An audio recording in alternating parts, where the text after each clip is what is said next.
तो शुभ समाचार की शुभ शुरुआत आज की सबसे बड़ी गुड न्यूज के साथ करेंगे। ईरान और इजरायल में जारी संघर्ष के बीच भारत सरकार ने ईरान में पढ़ रहे लगभग 110 भारतीय छात्रों को सुरक्षित बाहर निकाल लिया है। ईरान से मेडिकल छात्रों का पहला बैच दिल्ली लौट आया है। इसमें से 90 छात्र कश्मीर के हैं। ईरान से निकाले गए छात्र मंगलवार को आर्मेनिया पहले पहुंचे थे, जहां पर उन्हें होटल्स में ठहराया गया और इसके बाद आज उन्हें कतर के रास्ते भारत लाया गया है और भारत ने इसे ऑपरेशन सिंधु का नाम दिया है। दरअसल इजरायल और ईरान के बीच जंग का आज 7वां दिन है। जंग के बीच हजारों भारतीय ईरान और इजरायल में फंसे हुए हैं। अकेले ईरान की अगर हम बात करें तो 10,000 से ज्यादा भारतीय वहां पर फंसे हुए हैं, जिसमें आधे से ज्यादा स्टूडेंट्स शुमार हैं। लिहाजा भारतीयों को युद्ध क्षेत्र से बाहर निकालने के लिए मोदी सरकार ने ऑपरेशन सिंधु चलाया है। ईरान से लौटने वाले छात्रों में 54 लड़कियां भी शामिल हैं। सकुशल देश वापसी आने के बाद इन छात्रों के चेहरे खिल गए। भारत लौटने के बाद उन्होंने राहत की सांस ली, क्योंकि युद्ध क्षेत्र से भारत सरकार उन्हें सुरक्षित वतन वापसी करके वापस ले आया। तमाम तस्वीरें आपको दिख रहे हैं इस वक्त। कितना बड़ा ये ऑपरेशन चलाया जा रहा है। ईरान इजरायल के हालात क्या हैं, फिर विश्व को पता है कि क्या स्थिति वहां पर बनी हुई है। ऐसे में एवैक्यूएशन करने का जो सिलसिला है वो लगातार जारी है। आसपास के सीमावर्ती देशों में पहले उनको पहुंचाया जा रहा है, आर्मेनिया, अजरबैजान, और उसके बाद उनको एवैक्यूएट करके वतन वापसी की जा रही है।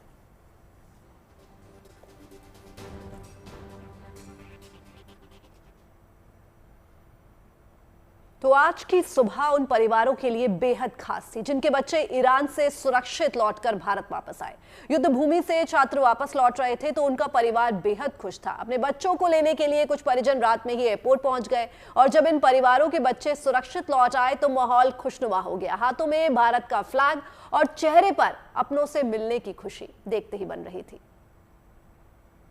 अभी जिन्होंने अपने देश भारत में कदम रखा है, देखा जा रहा है कि इजराइल और ईरान के बीच जंग चल रही है, जिस बीच हजारों ही भारतीय विद्यार्थी जो खास कर मेडिकल की शिक्षा के लिए ईरान जाते हैं, जम्मू कश्मीर और अन्य राज्यों के जो विद्यार्थी हैं उनको निकालने की ऑपरेशन सिंधु शुरू किया गया। उसी को देखते हुए जो पहला एक बैच था विद्यार्थियों का, 110 विद्यार्थियों का, वो भारत लौट आया है और उनके माँ बाप भी आए हैं उनको लेने के लिए, उनके रिश्तेदार भी आए हैं उनको लेने के लिए। भारत सरकार का भी शुक्रिया कर रहे हैं, इंडियन एम्बेसी का भी शुक्रिया कर रहे हैं, विदेश मंत्रालय का भी वो शुक्रिया कर रहे हैं कि जो उनको सुकुशल भारत लौटने में मदद की गई। कैमरामैन रोहित मिश्रा के साथ अनमोल बाली की दिल्ली से रिपोर्ट। तो देखिए, छात्रों को ईरान से पहले आर्मेनिया लाया गया और उसके बाद छात्र वहां होटल में ठहरे पहले और फिर उन्हें आर्मेनिया के रेरेवन एयरपोर्ट पर ले जाया गया और वहां इंडिगो की एक फ्लाइट कुछ छात्रों के लिए सुनिश्चित किया गया और इसके बाद इंडिगो की फ्लाइट में छात्रों को लेकर कतर की राजधानी दोहा के रास्ते भारत लाया गया। पूरा रोड मैप बनाया गया। आज तड़के करीब 3:30 बजे इन छात्रों को लेकर भारत विमान दिल्ली वापस पहुंच गया। भारत वापस आकर इन छात्रों ने राहत की सांस ली। छात्रों के परिजनों में भी खुशी की लहर है। सभी ऑपरेशन सिंधु के लिए भारत सरकार का शुक्रिया अदा कर रहे हैं।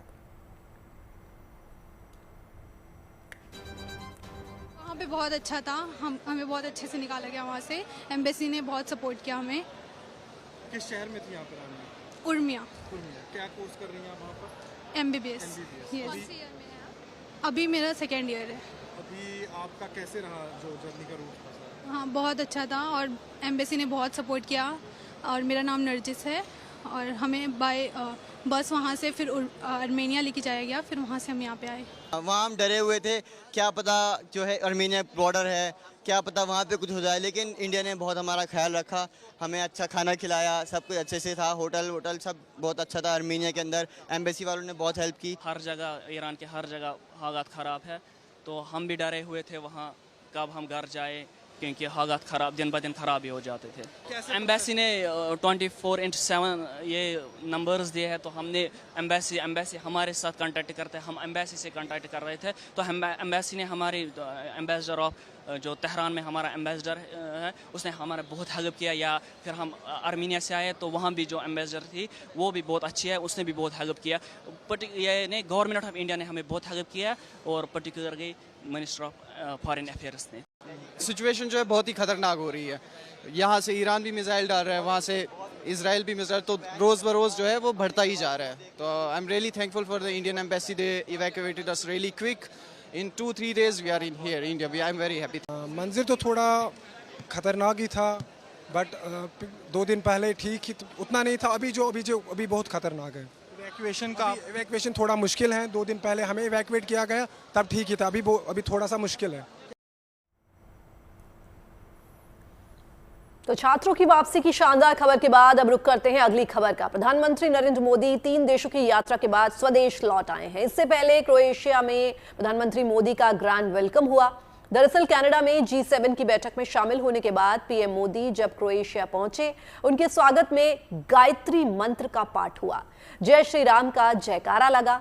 खास बात यह है कि पहली बार कोई भारतीय प्रधानमंत्री क्रोएशिया पहुंचा था, यानी ये दौरा बेहद खास है।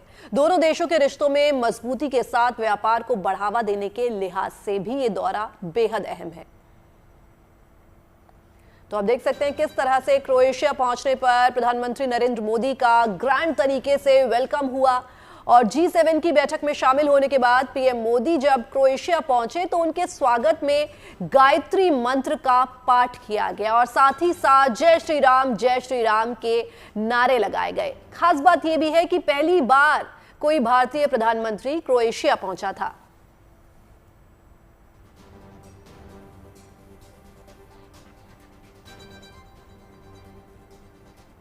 तो तस्वीरें दिखा रहे हैं आपको प्रधानमंत्री नरेंद्र मोदी जब क्रोएशिया पहुंचे, किस प्रकार से उनको गार्ड ऑफ ऑनर दिया गया, रेड कारपेट बिछाकर उनका स्वागत किया गया और प्रधानमंत्री पहले प्रधानमंत्री बन गए जिन्होंने क्रोएशिया का दौरा किया। उन्होंने ये सिद्ध कर दिया। क्रोएशिया भले ही बहुत एक छोटा देश है, हिमाचल प्रदेश से भी छोटा क्षेत्रफल है क्रोएशिया का, लेकिन प्रधानमंत्री नरेंद्र मोदी जब पहुँचे तो उनका किस प्रकार से स्वागत किया गया।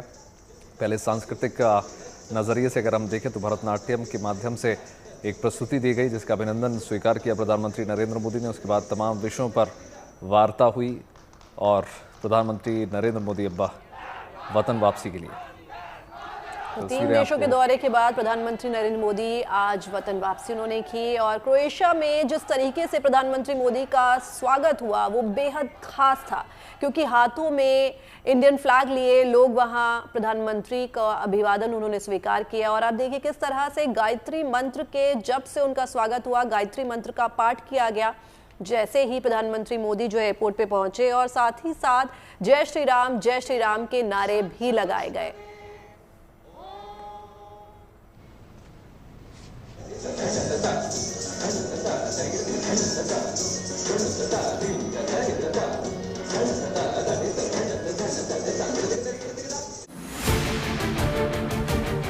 मोदी जी ने जब इसको गोद में लिया, वेदांश मेरा बेटा, और उसके बालों को सहलाया तो वो पल बहुत ही मन को मोहने वाला था। बहुत खुश हैं, बहुत खुश।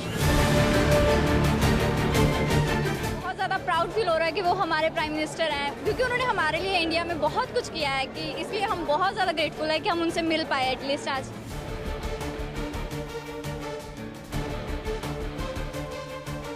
माता की भारत माता की वंदे वंदे वंदे। भारत माता की ऑपरेशन सिंदूर जिंदाबाद, ऑपरेशन सिंदूर जिंदाबाद, हर हर मोदी, घर घर मोदी, हर हर मोदी, घर घर मोदी, भारत माता की जय।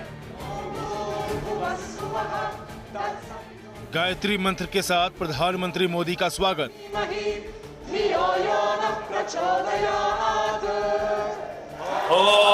मंत्रोच्चार के साथ पीएम का जोरदार सत्कार। श्री गुरुभ्यो नमः। भगवान राम का जयकारा। क्रोएशिया की राजधानी जाग्रेब में हिंदुस्तान की संस्कृति के रंग। यूरोप के छोटे से देश में प्रधानमंत्री मोदी को देखने, उनसे मिलने का ये उत्साह शब्दों में बयान नहीं किया जा सकता। कनाडा से प्रधानमंत्री मोदी क्रोएशिया की राजधानी जाग्रेब पहुंचे, जहां उनके दीदार के लिए न सिर्फ प्रवासी भारतीय उमड़े बल्कि विदेशी भी हाथ जोड़े पीएम के स्वागत में खड़े नजर आए।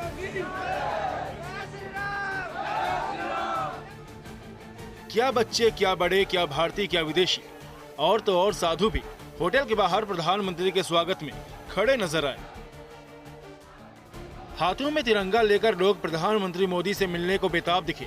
पीएम मोदी उनसे मिले भी, हाथ भी मिलाया। यहाँ लोगों के साथ मौजूद छोटे छोटे बच्चों के सिर पर हाथ फेरते हुए प्रधानमंत्री मोदी उन्हें प्यार करते नजर आए। बहुत खुशी है क्योंकि हम इंडिया में है तो हमको डायरेक्ट नहीं देख सकते मोदी को, हम क्रोएशिया में आया है इसलिए हम बहुत प्राउड है। उन्होंने मुझे कहा कि आप राजस्थान से आ गए, मैंने कहा बिल्कुल सर यही रहता हूँ, बहुत अच्छा लगा मिलके, पहली बार मैंने उनको देखा और बहुत अच्छा लगा। सर मैं कुछ हमें इतना एक्सपेक्ट नहीं था कि वो आएंगे और सबसे हाथ मिलाएंगे, वो मेरे को सबसे अच्छा लगा। हमें बहुत ज़्यादा प्राउड फील हो रहा है कि वो हमारे प्राइम मिनिस्टर हैं, क्योंकि उन्होंने हमारे लिए इंडिया में बहुत कुछ किया है कि इसलिए हम बहुत ज़्यादा ग्रेटफुल है कि हम उनसे मिल पाए एटलीस्ट आज। जिनके बच्चों को उन्होंने प्यार किया, उनकी खुशी का भी ठिकाना नहीं रहा।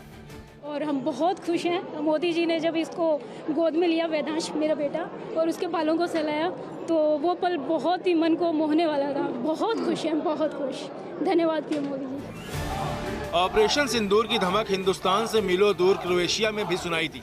महिलाओं ने ऑपरेशन की सफलता पर पीएम को बधाई दी। वहीं युवा पीढ़ी भी भारतीय प्रधानमंत्री के व्यक्तित्व पर मंत्रमुग्ध नजर आई। भारत माता की जय। ऑपरेशन सिंदूर जिंदाबाद। क्रोएशिया यूरोपीय संघ का सदस्य है। इस यात्रा से ईयू से रिश्तों को मजबूती मिलेगी, इसलिए ये यात्रा भारत की यूरोपीय देशों के साथ साझेदारी बढ़ाने की रणनीति का हिस्सा मानी जा रही है। दोनों देशों के बीच इस यात्रा के बाद आर्थिक सहयोग और निवेश बढ़ने की भी उम्मीद जताई जा रही है। खासकर तकनीक, फार्मा, IT और पर्यटन जैसे क्षेत्रों में सहयोग बढ़ सकता है। क्रोएशिया एक समुद्री देश है, इसलिए समुद्री सहयोग और रक्षा के क्षेत्र में भी ये दौरा अहम रोल निभाएगा। प्रधानमंत्री की ये यात्रा ऐसे समय में हो रही है जब भारत रूस यूक्रेन युद्ध और पश्चिमी देशों के बीच संतुलन बनाकर चल रहा है। ऐसे में यह दौरा कूटनीतिक दृष्टिकोण से भी अहम है। दोनों देशों के बीच सांस्कृतिक आदान प्रदान को भी बढ़ावा मिलेगा, खासकर योग आयुर्वेद में। ये सहयोग नई ऊंचाइयां छू सकता है। साथ ही जलवायु परिवर्तन, वैश्विक शांति और विकास जैसे मुद्दों पर सहयोग के नए अवसर खुल सकते हैं। Bureau report, good news today. तो देखिए, कनाडा में हुए G7 शिखर सम्मेलन के दौरान सबसे ज्यादा अगर चर्चा हो रही है तो वो हो रही है इटली की प्रधानमंत्री जॉर्जिया मेलोनी से। जब प्रधानमंत्री मोदी की मुलाकात हुई तब मेलोनी ने प्रधानमंत्री मोदी के साथ तस्वीर एक्स पर पोस्ट करते हुए लिखा कि भारत और इटली के बीच गहरी दोस्ती है। इस पर प्रधानमंत्री ने जवाब दिया कि मैं आपसे पूरी तरीके से सहमत हूं। तस्वीरें देखिए, ये एक्स पर उन्होंने ट्वीट की उनके साथ फोटो और हमेशा सहयोग के लिए धन्यवाद किया। I'm trying to be with you, you know it. Excuse me. As always, you are the best. I'm trying to be with you, you know it. Excuse me. As always, you are the best. I'm trying to be with you, you know it. Excuse me. As always, you are the best. I'm trying to be with you, you know it. Excuse me. बात करेंगे चारधाम यात्रा की। उत्तराखंड के गढ़वाल मंडल में चारधाम यात्रा जारी है। चारधाम यात्रियों का जोश हाय बना हुआ है। केदारनाथ जाने वालों की संख्या तो बहुत ज़्यादा है, तभी तो बहुत ही कम वक्त में केदारनाथ धाम पहुंचने वालों का आंकड़ा 11 लाख के पार हो गया, जबकि बद्रीनाथ में दर्शन करने वालों की संख्या 9 लाख के पार पहुंच चुकी है। इसी तरह देखिए, गंगोत्री और यमुनोत्री में भी भक्तों का तांता लगा हुआ है। मौसम से मिल रही चुनौती के बीच श्रद्धालुओं का जोश जबरदस्त है। प्रशासन की तरफ से सभी के लिए बेहतर से बेहतर इंतजाम किए गए हैं। यही वजह है कि बुधवार 18 जून तक 32 लाख श्रद्धालु चारधाम के दर्शन कर चुके हैं। चारधाम यात्रा को लेकर जैसा उत्साह दिख रहा है, वो एक नए रिकॉर्ड बनने के संकेत दे रहा है। तस्वीरें देखिए, आपको 3 तस्वीरें दिखा रहे हैं किस कदर बड़ी संख्या में श्रद्धालु चारधाम यात्रा में लगे हुए हैं, जुटे हुए हैं। 32 लाख से ज्यादा श्रद्धालु अब तक दर्शन कर चुके हैं।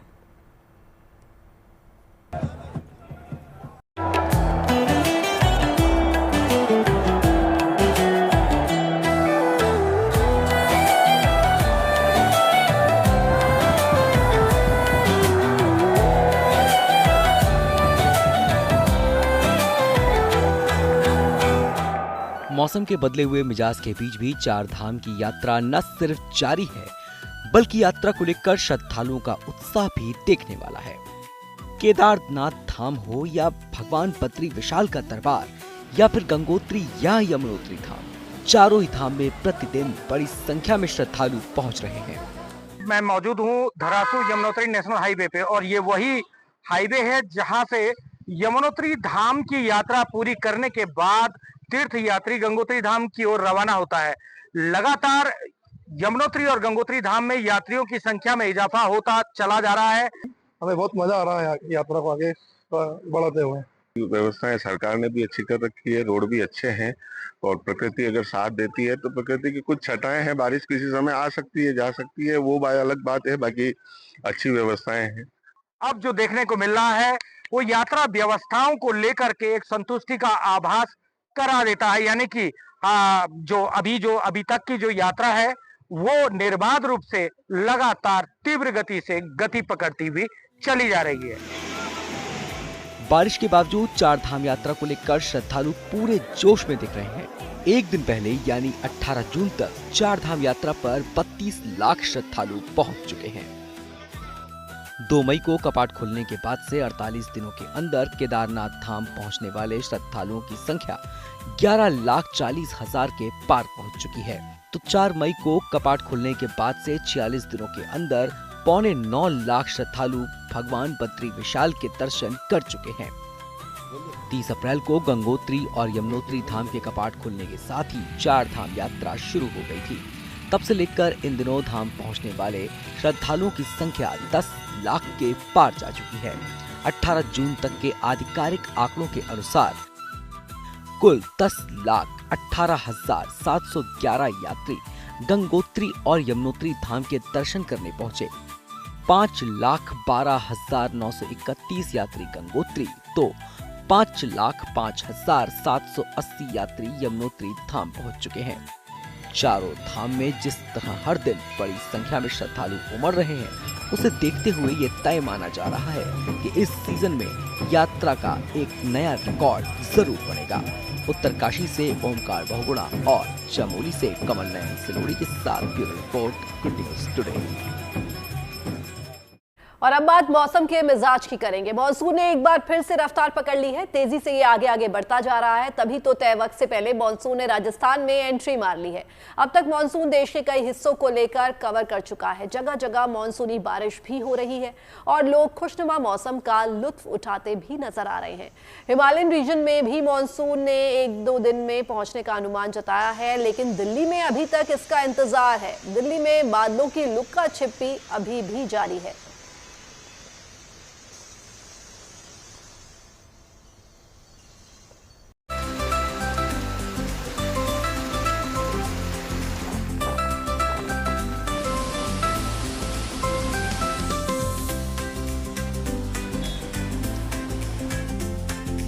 देश के कई हिस्सों में मॉनसून की बारिश जारी है। बिहार, झारखंड, यूपी, गुजरात हो या राजस्थान, जहां जहां मॉनसून पहुंच चुका है, वहां अच्छी खासी बारिश का दौर चल रहा है। देश की राजधानी दिल्ली में मौसम में बदलाव से गर्मी के तेवर हल्के हैं। हालांकि बुधवार को यहां बारिश नहीं हुई, लेकिन बादलों की लुकाछिपी जारी रही। मौसम विभाग के अनुमान के मुताबिक आज यहां बारिश होने का अनुमान है, जिसको लेकर येलो अलर्ट जारी किया गया है। जहां तक मॉनसून की बात है तो यहां अभी भी उसका इंतजार हो रहा है। देश के ज्यादातर इलाकों को मॉनसून कवर कर चुका है। गुजरात, बिहार, झारखंड, मध्य प्रदेश समेत उत्तर प्रदेश में भी मॉनसून पहुंच चुका है। राजस्थान में इस बार मॉनसून ने तय समय से करीब एक सप्ताह पहले 18 जून को ही दस्तक दे दी थी। यहाँ मॉनसून ने पहले ही दिन प्रदेश के आधे से अधिक हिस्सों को कवर कर लिया, जिससे मौसम बेहद सुहाना हो गया और इसके चलते लोग घूमने का लुत्फ उठा रहे हैं। मॉनसून 25 जून तक आने का अनुमान लगाया गया था, पर 7 दिन पहले आने की वजह से अभी भी लोगों के पास ये समय बच गया है कि हम अभी भी बाहर घूमने जा सकते हैं। जल महल के पास में अभी हम हैं, जहाँ पे हम देख रहे हैं कि कई सारे टूरिस्ट यहाँ पे आए हुए हैं, फ़ोटोज़ क्लिक करवा रहे हैं। कोई राजस्थानी पोशाक में है तो कोई अलग अलग सेल्फी पॉइंट्स यहाँ पे ढूंढ रहा है, जहाँ पे वो अपना एक मोमेंट कैप्चर कर सके। और इस तरीके से ये जो पल है, क्योंकि मौसम बहुत ज़्यादा राहत लेके आया है। राजस्थान के कई हिस्सों में बारिश देखी जा रही है और अभी इसका दौर जारी रहने का अनुमान है। अगले 2-3 दिन और यूँ खासकर जो पूर्वी राजस्थान के हिस्से हैं, उदयपुर संभाग, अजमेर और कोटा संभाग, इसमें कहीं कहीं भारी और कहीं कहीं अति भारी बारिश होने की संभावना फिलहाल अगले 2-3 दिन बनी रहेगी। इसके बाद देखें तो पूर्वी भारत में भी एक well marked low pressure area बना हुआ है और अगले 2-3 दिनों में ये धीरे धीरे नॉर्थ वेस्ट वर्ड डायरेक्शन में आगे बढ़ेगा। तो उसका असर भी पूर्वी राजस्थान में एक बार फिर से 20-21 जून को देखने को मिलेगा और फिर 21 से 22-23 जून को पूर्वी राजस्थान में कहीं कहीं भारी और अति भारी बारिश होने के लिए संभावनाएं बनी हुई है। महाराष्ट्र में मानसून की दस्तक देने के साथ ही तटीय क्षेत्रों में कुछ दिनों से तेज बारिश हो रही है। मुंबई में भी कुछ अंतराल पर बारिश का सिलसिला देखने को मिल रहा है, जिससे यहाँ का मौसम खुशनुमा बना हुआ है। पवई झील पर लोग इस मौसम का पूरा लुत्फ उठा रहे हैं। कि पिछले 2 महीने से काफ़ी गर्मी वगैरह हो रही थी, तो बारिश की वजह से वेदर थोड़ा अच्छा हुआ है और राइड करने में मज़ा आता है। ये वेदर में मानसून में जो वेदर होता है यहाँ पे वो अलग होता है बाकी 12 मंथ के हिसाब से। तो बहुत अच्छा लग रहा है और मैं यहीं पे रहे, हम लोग आज छुट्टी मार के हम लोग थोड़ा एंजॉय कर रहे हैं यहाँ पे। तो इसी बारिश में घूमना अच्छा लगता है, लॉन्ग ड्राइव पे अच्छा लगता है, थोड़ा बहुत ऐसा एंजॉयमेंट कर लेना चाहिए कभी कभी। भीषण गर्मी को झेल चुके लोगों को अब यहाँ का सुहावना मौसम बेहद रास आ रहा है। जो पवई झील है वो पूरी तरह से भर चुका है और उफान आने का पानी बह रहा है। साथ ही साथ ये सुंदर प्यारा सा माहौल दृश्य, अच्छे खासे लोग यहाँ फैमिली के साथ आ रहे हैं, बूटे खा रहे हैं और बहुत ज्यादा एंजॉय कर रहे हैं। मानसून का ये मौसम लोगों को खूब भा रहा है। हालांकि दिल्ली समेत देश के कुछ हिस्सों में अभी भी मानसून का इंतजार है। मौसम विभाग के मुताबिक हिमालयन रीजन में भी अब जल्द ही मानसूनी बारिश संभव है। मानसून उत्तराखंड, हिमाचल प्रदेश और जम्मू कश्मीर को भी अगले 1-2 दिन में कवर कर सकता है। मानसून अभी भले ही देश के इन हिस्सों में नहीं पहुंचा है, लेकिन यहाँ भी अच्छी खासी बारिश देखने को मिली है। जयपुर से रिदम जैन, मुंबई से धर्मेंद्र दुबे के साथ bureau report, good news today. 21 जून को पूरी दुनिया योग करेगी। भारत का दुनिया को दिया ये सबसे अनमोल तोहफा है। हर साल 21 जून को योग दिवस मनाया जाता है। राजधानी दिल्ली से लेकर 7 समंदर पार तक योग दिवस के रंग बिखरे नजर आएंगे। लखनऊ से लेकर दिल्ली तक योग दिवस की तैयारियां जोरों शोरों पर हैं। लेकिन क्या आपको पता है कि 21 जून को ही योग दिवस क्यों मनाया जाता है? 21 जून साल का सबसे लंबा दिन होता है।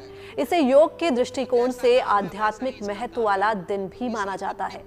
मान्यता है कि इसी दिन से भगवान शिव ने योग की शिक्षा अपने शिष्यों को देना शुरू किया था। इसीलिए इसे योग की शुरुआत का प्रतीक भी माना जाता है। आंखें बंद ही रखेंगे। दिल्ली में Chhatrapati Shivaji Maharaj multi dimensional museum बनकर अब तैयार हो चुका है। इस म्यूजियम में आने वालों को छत्रपति शिवाजी महाराज के जीवन, दर्शन, उपलब्धियों को करीब से जानने का एक मौका मिलेगा। ये संग्रहालय आधुनिक 13D तकनीक पर आधारित है। तस्वीरें देखिए। हम उस म्यूजियम के अंदर है और देखिए यहाँ से एंट्री में होते ही आपको एक अलग जो महल जो होता था पहले, शिवाजी का जो महल होता था, उस तरह की फीलिंग्स है। और देखिए अंदर घुसते ही आपको यहाँ पे टिकट काउंटर देखने को मिलेगा। ये टिकट काउंटर है और यहाँ पे आपको टिकट मिलेगा। देखिए ये टिकट काउंटर ही इस तरह से बनाया गया है जैसे शिवाजी के जमाने में जिस तरह से उनके महल होते थे, जिस तरह से उस समय के घर होते थे, इस पूरे रास्ते, पूरे जो कैंपस है उसको उसी तरीके से बनाया गया है। आप देखिए ये वो तलवारें हैं जो शिवाजी महाराज ने जिन तलवारों से कई लड़ाइयां लड़ी है।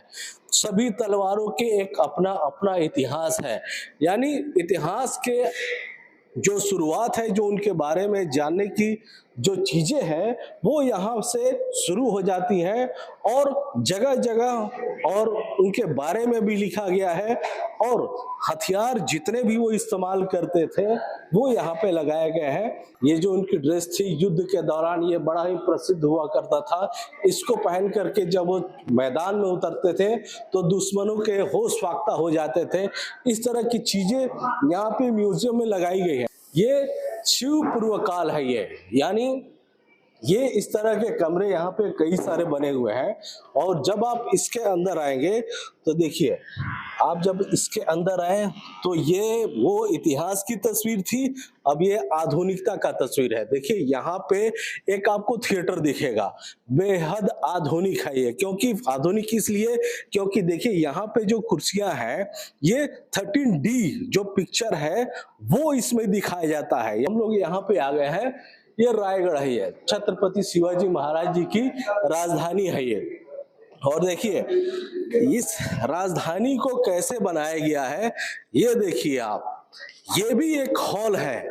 इस हॉल में ये जो स्क्रीन लगा है, ये आपको उनकी राजधानी के बारे में इसमें एक पिक्चर चलेगा, वो आपको दिखाया जाएगा। ये जो आप तस्वीरें देख रहे हैं, ये उस राजधानी की तस्वीरें हैं जिनको बनाया गया है। बेहद बारीक और खूबसूरत नक्काशी के द्वारा इसको तैयार किया गया है।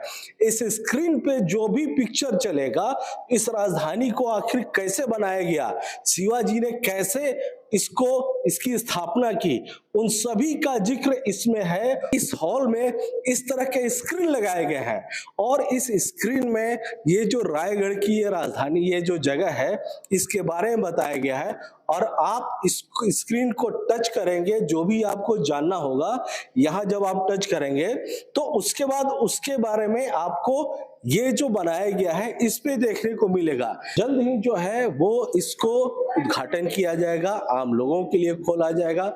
और यकीन मानिए, जितना इतिहास के बारे में ये चीजें बताती है, आधुनिकता उससे कहीं ज्यादा है।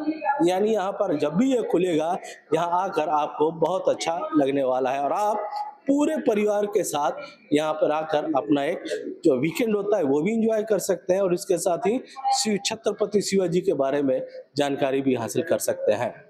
अमरदीप कुमार। कभी डर और संघर्ष से पहचाने जाने वाले दंतेवाड़ा में अब उम्मीद के मैदान बसाए जा रहे हैं। सचिन तेंदुलकर और मंदेशी फाउंडेशन ने मिलकर यहां पर 50 खेल मैदान बनाने की ऐतिहासिक पहल की है। यह सिर्फ खेल का मैदान नहीं है, एक नई सोच है जहां पर हर बच्चा अपने सपने पूरे कर सकता है। इन मैदानों में फुटबॉल, क्रिकेट, कबड्डी और एथलेटिक्स की ट्रेनिंग दी जाएगी। इस मैदान में प्रतियोगिताओं के साथ साथ बच्चों को कोचिंग भी दी जाएगी। हर बच्चे को यहाँ पर अपनी काबिलियत साबित करने का एक मौका मिलेगा। ये पहला शिक्षा, अनुशासन और आत्मविश्वास को भी ये पहल जो है बढ़ावा देगी और ये पहल इन बच्चों के सपनों को पंख भी दे रही है। अगर आप किसी विदेश यात्रा पर गए हैं और वहां किसी शानदार झील में फ्री में सैर का मौका आपको मिल जाए, तो इससे बढ़िया भला और क्या हो सकता है। आप सोच रहे होंगे आखिर कहां ऐसा मौका मिल सकता है, तो हम आपको बता देते हैं। अगर आप डेनमार्क की सैर पर जा रहे हैं तो वहां की नहरों और झीलों में ही नहीं बल्कि समुद्र के किनारे वाले इलाकों में भी आपको बोट से बिल्कुल फ्री में या अच्छे खासे डिस्काउंट पर जल विहार करने का मौका मिल सकता है। बस आपको इसके लिए एक छोटा सा काम करना होगा और हो सकता है आपको इसमें मजा भी आए। झील या नहरों में बोट से सफर के दौरान आपको छोटे जालों के जरिए इन वाटर बॉडीज से कूड़ा इकट्ठा करना होगा। डेनमार्क की राजधानी कोपेनहेगन में झीलों, नहरों और समुद्र तटीय इलाकों की सफाई के लिए ये अनूठी स्कीम शुरू की गई है।